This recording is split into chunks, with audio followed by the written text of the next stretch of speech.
This week on Paint It Black, I examine the controversy surrounding the copyright dispute of the Aboriginal flag. We spoke about this a little bit last week as I included the Free the Flag movement as one of the top political moments in AFL history.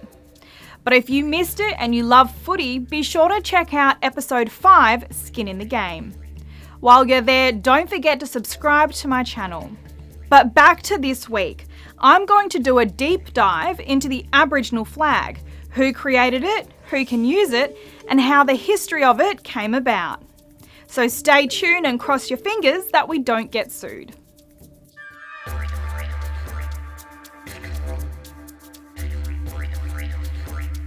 You might have seen this little fella in a few places, but do you know the history of the flag or what the colours represent? Designed by Aboriginal artist Harold Thomas, the Aboriginal flag is a symbol of strength to many Aboriginal people.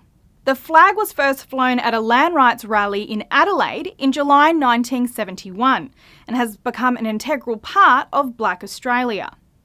It represents us, our culture, spirit, fight for equality, but most importantly, it gives us the strength to fight the haters. But do you know that the colours are also very important? The black represents the Aboriginal people of Australia. The red represents the red earth, the red ochre used in ceremonies, and Aboriginal people's spiritual relation to the land. The yellow circle represents the sun, the giver of life, and the protector. The Aboriginal flag was recognised as an official flag of Indigenous Australia under the Flags Act 1953 by former Prime Minister Paul Keating in 1995. From the artwork at the block in Redfern to the shoulders of Cathy Freeman after her Sydney Games sprint, the flag has even been flown overseas, but more recently it started to cause a bit of controversy. In 1997, the Federal Court officially recognised Mr. Thomas as the design's sole author. He designed the Aboriginal flag more than 20 years ago as a symbol of national protest, and now Harold Thomas has finally been given legal recognition. I don't have to worry too much now. I'm at rest. My dreaming is no more a nightmare. 21 years later, in 2018, Mr. Thomas granted an exclusive licence to non-Indigenous company WAM Clothing to reproduce the flag's design on clothing, physical and digital media. In 2019, it was reported that WAM Clothing had issued a series of cease and desist notices to several companies, including the AFL and NRL, which used the flag on their jerseys for their Indigenous rounds. One of the issues is that WAM Clothing is non-Indigenous owned, so for many First Nations peoples, having to ask a white fella for permission to use a flag that we feel is our own kind of feels wrong. It led to a discussion around copyrights. Should a non-Indigenous company hold the monopoly in a market to profit off Aboriginal people's identity and love of the flag? According to gold medalist Nova Peris, they shouldn't. Peris teamed up with Clothing the Gap, an Aboriginal-owned clothing company, for their Free the Flag campaign. How can you copyright our lives? How do you copyright a race of people? How do you copyright our history?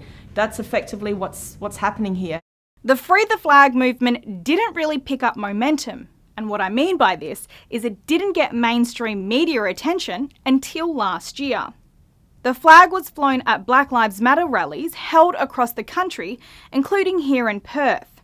It was just 2 months after the Black Lives Matter protest that several AFL teams opted for the Free the Flag top and urged spectators to bring their Aboriginal flag with them to their games. Even the West Australian got involved in the debate. The pressure mounted and the federal government also had to step in. Minister for Indigenous Australians Ken White said that he would commit to doing everything he can to bring about a resolution, and that the Morrison government launched a consultation process to grow the Indigenous visual arts industry, specifically looking at ensuring relevant legal protections for Indigenous artists. The discussion between the government and Mr. Thomas is ongoing. And we can't have a discussion about the copyrights without speaking about the designer. Yes, we Aboriginal people feel that we own the flag, but the reality is it was Harold Thomas who designed it and made the flag what it is. Mr. Thomas should also be able to provide for him and his family as the creator who made us all feel connected to the flag. He gave the copyright to WAM clothing because he felt like they respect and honour the flag. He previously said that the Aboriginal flag is doing its job as it was intended to do, to bring unity and pride to all Aboriginals. At times we get a few who snigger and who are disenchanted. I can't satisfy all black people who wish to break up the Aboriginal unification. So can you still use the flag? Yes, you can, but you're either going to have to pay for it up front or pay for the copyright infringement. The way I see it is this flag represents more than just a racial group. It gives us strength, it alerts us to either an ally or other family members, and it gives us the fight we need to continue to demand change and justice.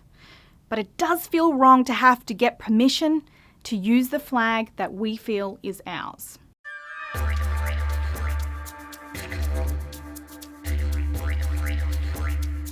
Thanks for watching. Don't forget to like this video and subscribe to my channel, and be sure to pick up a copy of Monday's paper for my weekly columns.